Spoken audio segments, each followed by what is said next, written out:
to my TriPhysio YouTube channel. My name is Amanda and I'm a physio with a special interest in sport. In this video, I'm going to be discussing methods which you can use to measure the progress you make in treating and rehabilitating your Pes Anserine Syndrome. We refer to the term outcome measurement tools because they are exactly that. They are tools used to measure the outcome of all the hard work you're putting in to rid yourself of this injury. These tools often help us to stay motivated and compliant with our exercise program because we can actually see the effect that the exercises are having on our bodies in a measurable form. What is one of the largest complaints that someone has when they are injured? It's pain. Everyone complains of pain. This is what alerts everybody to the fact that they have an injury, at least most of the time. Pain is what restricts us from activity, keeps us awake at night, and is constantly alerting us to the fact that something is wrong. So first and foremost, we need to find a way of measuring the degree of pain. To do this, we are going to make use of a scale called the numeric pain rating scale. This is a very easy scale to use. You're basically going to rate your pain between a 0 and a 10. 10 would indicate pain that is so severe that you would have to be hospitalized for it, and 0 would be no pain at all. You're going to rank your pain somewhere between 0 and 10. Before you start your rehab program, it's very important that you rate your pain out of 10, and then after each week of doing the exercises, don't forget to rate your individual experience of pain. This helps you to see whether your pain is progressing, regressing, or staying the same. The next most common complaint when we are injured is that our function is limited. In some way or another, our movement or our activities are restricted. So the next outcome measurement tool we're going to use is something that measures your range of motion in your knee. We're going to call it a heel slide. So you're going to lie on your back with your legs out in front of you, and you want to measure the range of motion that you have by sliding your heel up towards your bum as far as you can within a pain-free range, and then back down. You can ask someone to help you by measuring the distance that the back of your heel is from your glute muscle. You want to measure this range at a point where you are still free of pain, not in pain. As you improve, you should find that either your range improves and you're able to bend your knee and your hip more without pain, or you'll find that you are just a lot more flexible and it's a lot easier for you to pull your heel towards your bum. The next outcome measurement tool we're going to use, we call the lower extremity functional scale. If you would like to get your hands on this tool, please feel free to drop me an email on amanda@ahphysio.com. I have also attached the email address down below in the description of the video. You're welcome to email me and I can send you this tool that we use. It will take you through a series of questions about the degree of pain you experience with different levels of activities of daily living. In this tool, you want to aim to achieve as close to the score of 80 as possible. Again, because this tool makes use of actual numbers, it's really easy to compare from one week to the next. If you have, say, rated a 50 out of 80, the next week you're a 60 out of 80, and so on. It's really nice for you to see that numerically you are actually improving.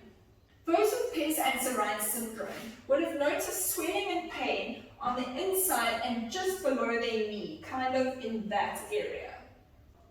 Applying slight compression to this area with your fingers will give you an accurate reflection of how much swelling is remaining and how irritated and sensitive that area is. One of the contributing factors to Pes Anserine Syndrome is having very shortened and inflexible hip adductors which run along the inside of your thighs and the inside hamstrings, which are also more on the inside and behind your thigh. Therefore, by measuring the degree of movement or flexibility in these muscles, we are able to see whether the stretches we are doing in our rehab program are having an effect on the length of these muscles or not. The longer and the more flexible these muscles are, the less compression there will be on that Pes Anserine area. To measure your hip adductor length, you want a nice flat wall like the wall behind me that you can use. It's probably easier for you to take your shoe off and put a sock on so that your foot slides easily without friction along the wall. So you're going to prop yourself up as close to the wall as possible, and you're going to lay your legs flat along the wall.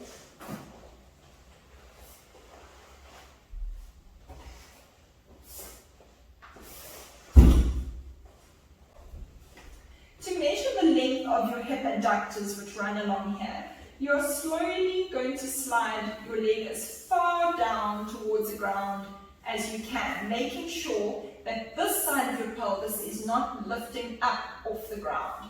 So make sure that is staying stabilized and that you can feel your back bones are almost pushing down onto the ground, and you're going to lower your leg as far down as you can towards the ground. You will feel quite a stretch here. What you can do is ask a friend to help you. They can take a measuring tape and they need to measure the distance between your foot and the floor. So every time you do this test every week after doing your exercises, you might find that your foot is able to get closer and closer to the floor. Obviously, the shorter the distance, the more you are improving and the more length you're getting into these inside adductors. Now, to measure your inside hamstring muscles, I want you to lie on your back. You're going to clasp your hand around your thigh, twist your foot inwards, and you're going to try and straighten your leg as much as you can. This is where you can ask a friend to help you measure how far your lower leg is away from being at a completely perpendicular angle to the ground. In other words, at that position. I can't quite get there. You can see the knee of my other leg is lifting off the floor. You want to make sure you're doing an accurate test. So that leg has to be flat on the floor. This one bent to 90 degrees, foot twisted in, and you're just going to try and straighten your leg as far as you can and ask your friend to measure the centimeters between what would be a straight perpendicular line up and where your foot is. The next outcome measurement tool would be measuring your pelvic alignment. To do this, it's probably best to do without a top on so you can actually locate the bony landmarks on your body that make measuring this test possible. I want you to stand in front of a mirror and place your hands on your hip bones, just like that, making sure that they're on the same place on either hip bone. And then I want you to stand in the mirror and see where your left hand is sitting as opposed to your right hand. If your right hand is sitting higher and your left hand lower, or vice versa, your left hand higher and your right hand lower, this indicates that there is a misalignment in your pelvis, which might be contributing to your poor biomechanical patterns. It may indicate that you have an increased loading through the inside of one of your knees, which might be the reason for your Pes Anserine Syndrome. Ideally, you want your left and right hand to be perfectly equal and horizontal. Our last outcome measurement tool would be the sit and reach test or the touch your toes test. Although these tests include hamstring flexibility, it gives us a nice indication of how well we are moving and how easily we move through our hamstrings and our spine. Either you can sit on the floor with your legs out in front of you and reach down towards your toes and then measure the distance between your hands and your feet, or you can stand up, bend over and try and place your hands flat on the ground, and if you can't, measure the distance between your fingertips and the ground. So if you're doing the sit and reach test, you're going to sit with your legs out in front of you and you're just going to bend forward and see whether you can place your hands on your toes. You might think it's easy if you can do it. I promise you some people really battle with this movement. They get there and they just can't go any further. So that if that is you, then maybe ask someone to measure the distance between your fingertips and where your shoe is. And as you become more flexible, you should be able to shorten that distance every time.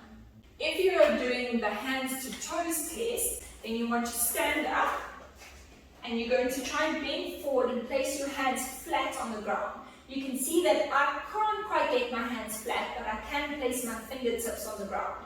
Again, some people really battle with this movement. So if you can only get there and you literally can't get any further, then measure that distance between the end of your fingertips and the ground. And as you progress, you should be able to get lower and lower down.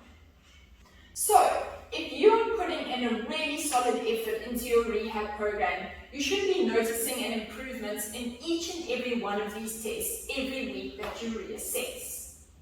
And if this is the case, don't you think it's encouraging to be able to watch your progress and not only feel a difference in your function and your pain, but numerically to also see your numbers improving?